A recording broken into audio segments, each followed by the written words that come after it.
khabar adik-adik semua? Baiklah, episod pada kali ini Kak Kiki bawa adik-adik mengenali binaan ayat atau sintaksis pula. Sebelum kita meneroka lebih jauh, cuba adik-adik teliti ayat-ayat ini. Bapanya juru terbang. Bapanya juru terbang berpengalaman. Gas chlorofluorocarbons, CFC, berbahaya. Gas chlorofluorocarbons, CFC, dalam bahan penyembur berbahaya boleh menipiskan lapisan ozon. Pokok kelapa tumbang. Pokok kelapa tua tumbang petang semalam. Dapatkah adik-adik lihat perbezaan antara ayat 1 dengan ayat 2, ayat 3 dengan ayat 4 dan ayat 5 dengan ayat 6? Ya, betul. Ayat 2, 4 dan 6 sudah ada penambahan maklumat atau dikatakan sudah mengalami perluasan subjek dan predikat. Adik-adik, ayat ialah unit pengucapan yang mempunyai makna lengkap. Apabila dilahirkan dalam bentuk tulisan, ayat dimulai dengan huruf besar dan diakhiri dengan tanda noktah atau titik. Ayat yang dibina mesti ada subjek dan predikat. Ayat tanpa subjek atau tanpa predikat dianggap tidak gramatis, iaitu tidak mematuhi tata bahasa Melayu. Apakah subjek dan apakah predikat? Subjek ialah perkara yang diterangkan atau difokuskan, manakala predikat ialah bahagian yang menerangkan atau menceritakan tentang subjek. Untuk membantu adik-adik, mari kita teliti jadual ini. Ya, adik-adik, jadual tersebut menunjukkan bahawa subjek dan predikat. Ayat-ayat tersebut ialah ayat dasar dan ayat terbitan. Ayat dasar ialah ayat penyata yang mempunyai satu unsur dalam bahagian subjek dan predikat seperti ayat 1, ayat 3 dan ayat 5. Ayat terbitan pula ayat yang sudah mengalami perluasan bahagian subjek dan atau bahagian predikat.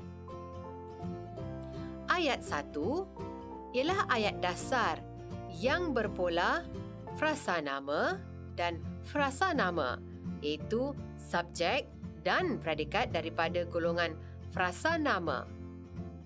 Ayat 3 juga ayat dasar yang berpola frasa nama dan frasa adjektif, iaitu subjek frasa nama manakala predikat frasa adjektif.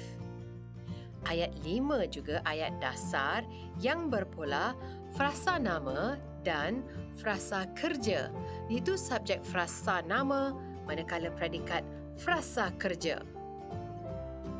Ayat 2, 4 dan 6 dinamakan ayat terbitan kerana sudah mengalami proses perluasan. Kak Kiki tegaskan di sini bahawa subjek ayat mestilah daripada golongan kata nama iaitu nama am, nama khas, ganti nama dan nama terbitan. Kata kerja yang berfungsi sebagai kata nama. Kata adjektif yang berfungsi sebagai kata nama.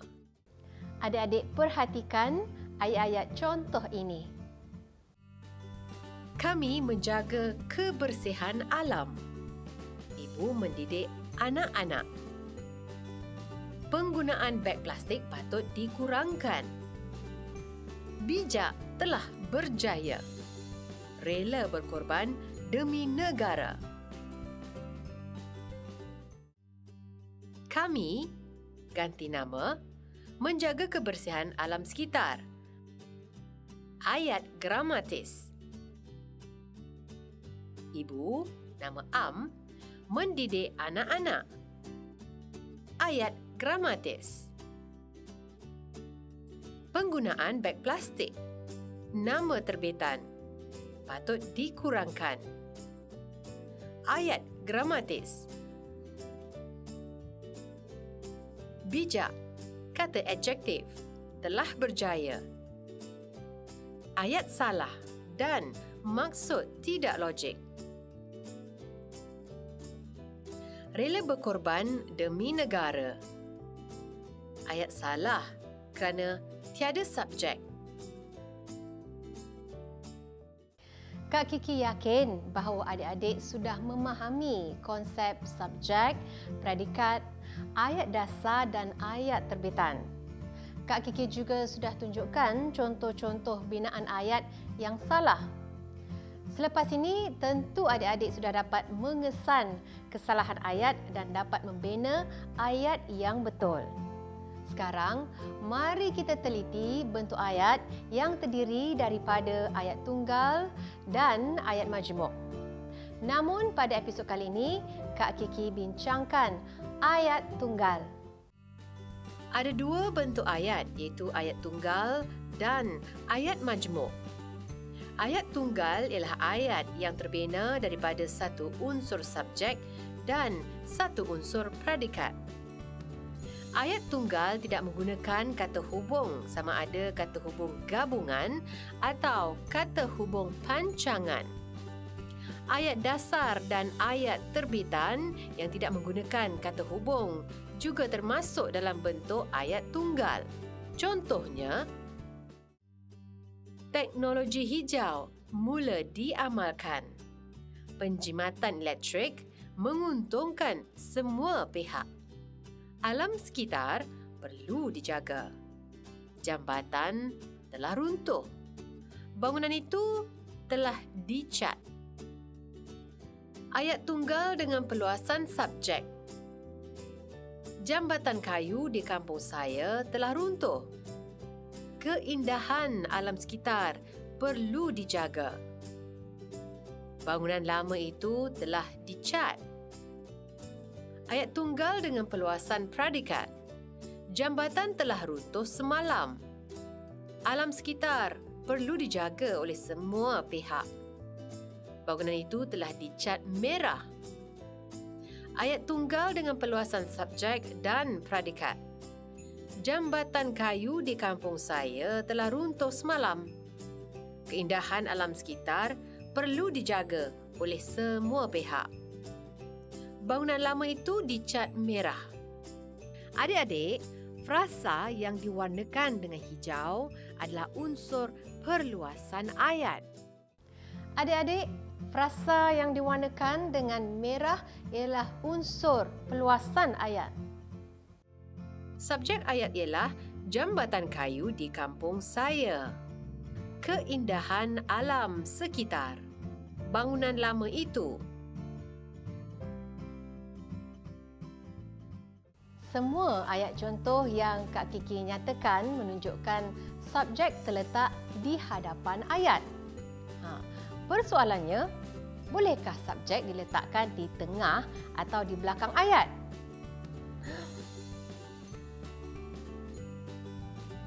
Jawapannya, boleh adik-adik. Kita boleh membina ayat tunggal dengan susunan songsang. Kak Kiki tunjukkan contoh. Ini adalah contoh bagi ayat tunggal susunan songsang. Tulisan yang berwarna hijau itu ialah predikat ayat.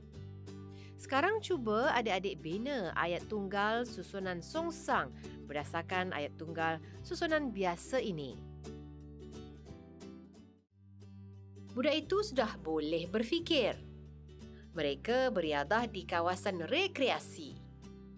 Bapa saya rajin bekerja.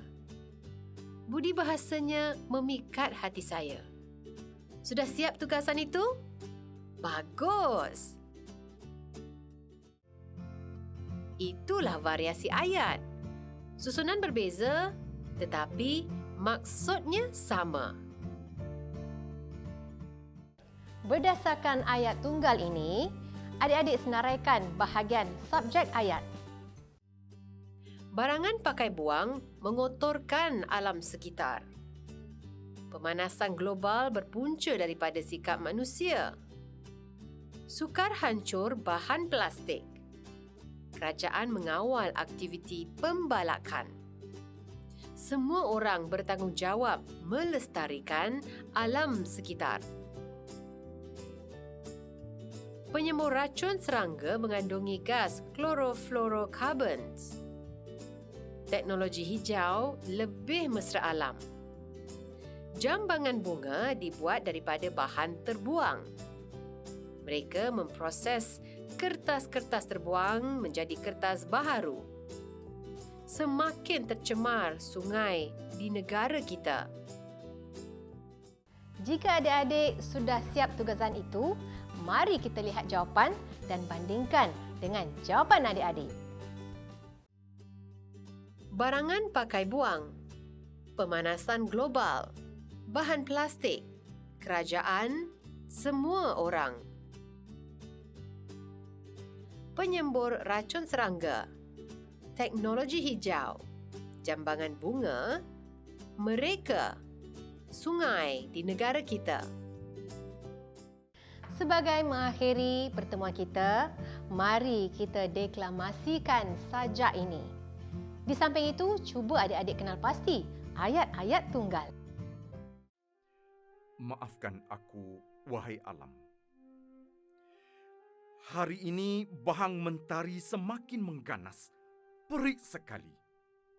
Matahari menghujam, panah-panah tanpa belas. Sang mentari berkata, "Kalianlah yang telah merobohkan tembok penghalang.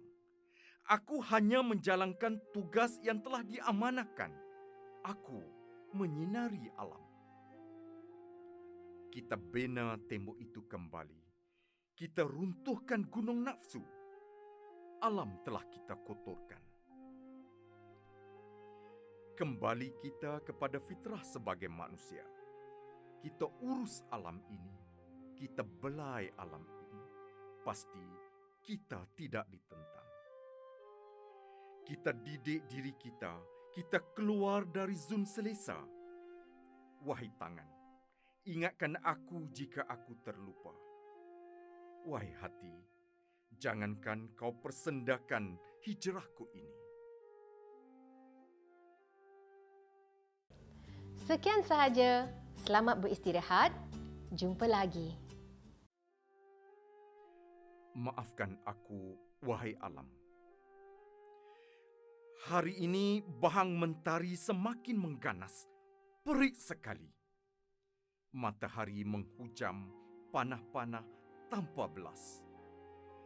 Sang mentari berkata, "Kalianlah yang telah merobohkan tembok penghalang.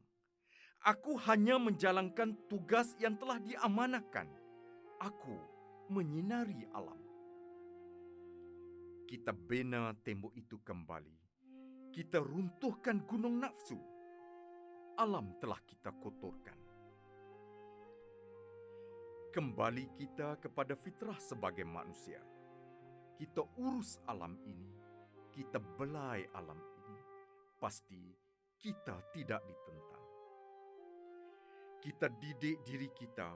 Kita keluar dari zon selesa. Wahai tangan, ingatkan aku jika aku terlupa. Wahai hati, jangankan kau persendakan hijrahku ini.